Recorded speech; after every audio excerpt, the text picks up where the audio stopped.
देख रहे हैं पंच न्यूज एनसीआर और मैं हूं आपके साथ मानवी ठाकुर। शुरुआत करते हैं आज की खास खबरों से। अधिक अपडेट्स के लिए बने रहिए पंच न्यूज एनसीआर के साथ। चैनल को लाइक, शेयर, सब्सक्राइब करें और बेल आइकन दबाना बिल्कुल न भूलें। पोडिया से निर्दलीय सांसद पप्पू यादव ने सर को लेकर कांग्रेस सांसद और लोकसभा नेता प्रतिपक्ष राहुल गांधी के बयान पर कहा, हमारे विपक्ष नेता महाराष्ट्र के सवाल पर कई बार मतदाता सूची की मांग कर चुके हैं, लेकिन चुनाव आयोग ने मतदान सूची नहीं दी, जबकि वह यानी मतदाता सूची केवल चुनाव आयोग की संपत्ति नहीं है बल्कि सार्वजनिक संपत्ति है जिसे सबको देखने का अधिकार है। पिछले एक महीने में ही आपको पता चल गया कि 22 लाख लोग मृत हैं और 35 लाख लोग लापता हैं, या 7 लाख लोगों का 2 जगह नाम दर्ज है। यदि हम लोग फर्जी वोटों के आधार पर सांसद बने हैं तो हमें इसे स्वीकार कर लेना चाहिए और नए सिरे से चुनाव करवाने चाहिए।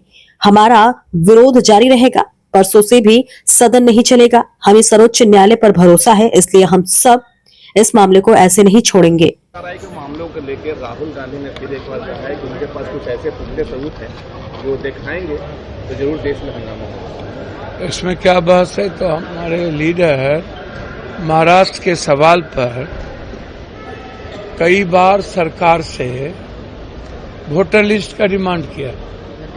उन्होंने कहा वोटर लिस्ट दें सभी पार्टी को, तो चुनाव आयोग ने वोटर लिस्ट नहीं दिया, जबकि वो चुनाव आयोग की संपत्ति नहीं है,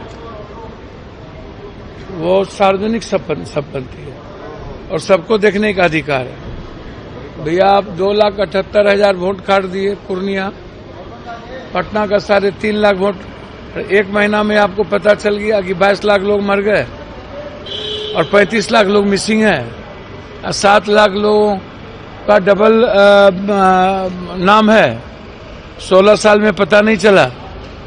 तो सबसे पहले आप उसी वोट पर आप प्राइम मिनिस्टर बने हैं, हम लोग चुनाव जीते हैं, तो पहले लोकसभा को भंग कर दीजिए और हम लोग चुनाव में चलिए, हम लोग चुनाव लड़ने चले।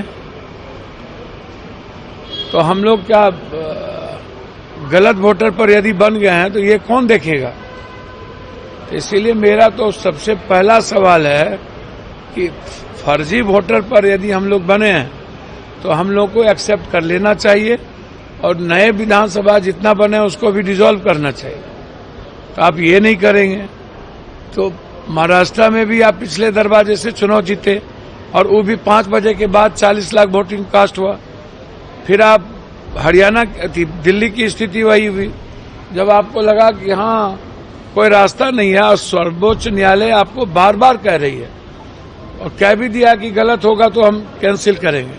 और आधार कार्ड की वैल्यू के बारे में सर्वोच्च न्यायालय आपसे कहा, उन्होंने यह भी कहा कि अधिक से अधिक जोड़िए, काटिए नहीं, कम से कम कटे। लेकिन तो माइंड इनकी पूरी की पूरी मेंटलिटी, इनका पूरा समझिए कि ऐसा डिस्कोर्स, मतलब हमने ऐसा मेंटल लेवल, इसको किसी कांके में जाने की जरूरत है। चोरी करने के लिए नहीं, डकैती कर लिया। चोरी करता तो समझ में आया, डाका डाला और नस्ल पर हमला किया है। तो लड़ाई डेली है, सदन नहीं चलेगी। कल परसों से भी सदन हम लोग नहीं चलने देंगे। सर्वोच्च न्यायालय से भरोसा और उम्मीद है, तो ऐसे तो छोड़ेंगे नहीं।